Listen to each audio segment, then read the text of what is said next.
Guys, this is the end of Israel. You know what guys, ऐसा सच में हो सकता है। मैं ऐसा क्यों कह रहा हूँ?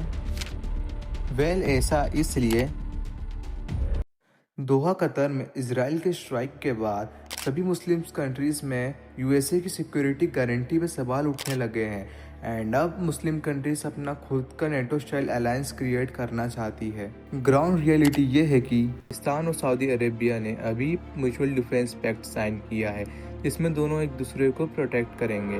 पाकिस्तान ने यह भी कह दिया है कि और मुस्लिम कंट्रीज भी इस पैक्ट को ज्वाइन कर सकती है, लेकिन सवाल ये है क्या ये सिर्फ एक सिंबॉलिक स्टेप है या सच में ये एक नया इस्लामिक नेटो बनने जा रहा है। Pakistan has struck a new deal with Saudi Arabia. For a change, it's not a loan deal, it's not a bailout. India and Pakistan last night signed what they are calling a strategic mutual defense pact. From Pakistan, where the Pakistani defense minister has now dropped a big bombshell. Have signed a strategic mutual defense agreement that commits each side to treat. Pakistan signed a landmark strategic mutual defense agreement, signaling deeper military cooperation between the two nations.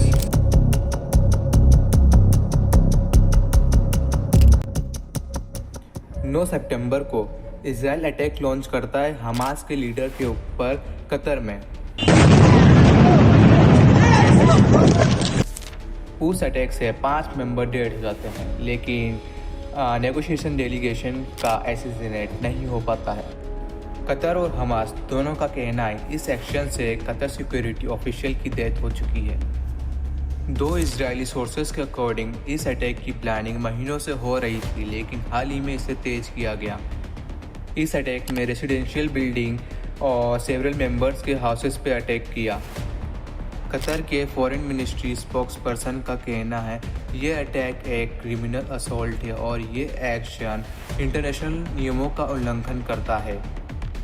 और on the ground इसकी ये report है कि वहाँ के रहने वाले citizens ने कहा उन्होंने कई बार एक्सप्लोजन की आवाज़ सुनी और इसके साथ उनके अपार्टमेंट की विंडो हिलने लगी, जिसके कारण वहाँ के लोग भागने लगे।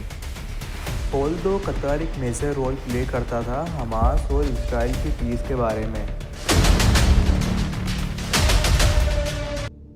और अब बात करें वर्ल्ड लीडर्स रिएक्शन के बारे में। डोनाल्ड ट्रंप का बोलना है इजराइल के इस एक्शन के कारण हम अपने गोल्स को आगे नहीं ले जा सकते। और आप बात करें यूनाइटेड नेशन की, इन्होंने इस एक्शन को कंडेम किया है और बाकी वर्ल्ड लीडर्स ने भी। More coming through. This is after blasts were heard. Reports of explosions in Doha, the capital of Qatar, and beginning. Parsons, Adam, there's been explosions there. It now appears that Israel is saying that Doha sending plumes of smoke through the city. Israel says it was a strike against the top leadership of Hamas. Question है, what is NATO and why all Muslim countries want to create their own NATO?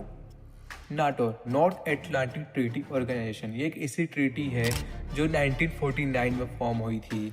अगर किसी country पे attack होता है dates mean उन सभी country पे consider करा जाएगा कि उन पे अटैक हुआ है और उन कंट्रीज़ को सपोर्ट देना होगा उस कंट्री को through military, economic and other various of things. ये तो हो गया नाटो, लेकिन क्यों वेस्टर्न कंट्रीज को देख के मुस्लिम कंट्रीज भी अपना खुद का नाटो क्रिएट करना चाहती है?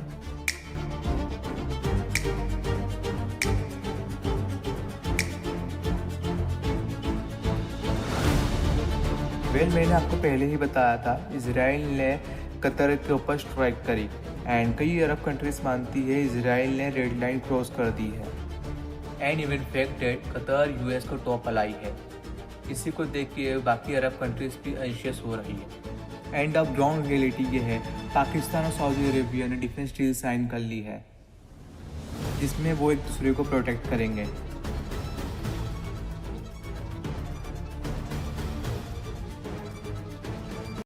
But that's not going to be easy. Why I am saying this? The reason is the whole Muslim countries are divided in Sunni and Shia Muslim. The most important example is Saudi and Iran, जहाँ Iran की population में 95% शिया Muslims रहते हैं, वहाँ Saudi में 90% Sunni Muslims. Now second reason is USA Saudi को support करता है, जिसके कारण ईरान का इंटरेस्ट हर्ट होता है। एंड थर्ड रीज़न इज़ दोनों ही कंट्रीज़ पूरे मिडल ईस्ट को कंट्रोल डोमिनेट करना चाहती, इसलिए नियरेस्ट में होने वाली कॉन्फ्लिक्ट्स को भी वो सपोर्ट करती है। For example Yemen, Syria and Iraq. और दोनों ही कंट्रीज़ बढ़ चढ़ के पैलेस्टाइन को सपोर्ट करती है, ताकि मुस्लिम कंट्रीज समझ सके कि उनके इंटरेस्ट को कौन प्रायोरिटी देता है। अब यहाँ से क्वेश्चन उठ करके आता है, भाई आपको तो इस्लामिक कंट्री अपना इस्लामिक नाटो बना सकती है। Well the answer is wrong, नहीं बना सकती है। मैं ऐसा क्यों बोल रहा हूँ? क्योंकि मेरे बोलने का कारण ये है, नाटो बनाने के लिए सबको सेम लेवल का अपना कंट्रीब्यूशन करना पड़ता है, बट सभी मुस्लिम कंट्रीज सेम लेवल की नहीं है। For example Saudi and Turkey के पास स्ट्रॉन्ग मिलिट्री है, स्ट्रॉन्ग इकोनॉमी है, and on the other hand Lebanon, Jordan, Yemen के पास लिमिटेड रिसोर्सेस है। जबकि नाटो ऐसा अलायंस बनाने के लिए सबको सेम लेवल का कंट्रीब्यूशन करना पड़ता है। चलो अगर हम इमेजिन कर भी लेते हैं कुछ स्ट्रॉन्ग मुस्लिम कंट्रीज ने मिल करके इस्लामिक नाटो बना लिया, देन क्या?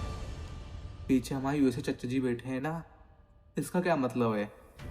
सभी मुस्लिम कंट्रीज डायरेक्टली या इनडायरेक्टली यूएसए पे डिपेंड करती है, चाहे वो डिफेंस इक्विपमेंट, ट्रेड रिलेशन या डिप्लोमेटिक बैकिंग हो।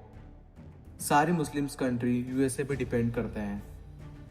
अगर मान लिया जाए इस्लामिक नाटो फॉर्म हो चुका है एंड वो अब एग्रेसिव स्टेप्स लेती है, देन यूएसए उनके ऊपर इकोनॉमिक सैंक्शन लगा सकता है, एड्स रोक सकता है और मिलिट्री सपोर्ट भी इवेंट खींच सकता है। तो गाइस क्वेश्चन ये है, सऊदी और पाकिस्तान का डिफेंस पैक्ट साइन होना क्या ये सिंबॉलिक स्टेप है? क्या सारी मुस्लिम कंट्रीज एक साथ आके अपना नाटो बना पाएंगी? ये तो आने वाले कुछ महीने ही बताएंगे कि ये आइडिया रियल हो सकता है या नहीं। मुझे आपका आंसर कमेंट सेक्शन में चाहिए और आपका फीडबैक भी, जिसके कारण मैं अपने आप को इम्प्रूव कर पाऊँगा। That's it for today guys. जय हिंद, जय भारत।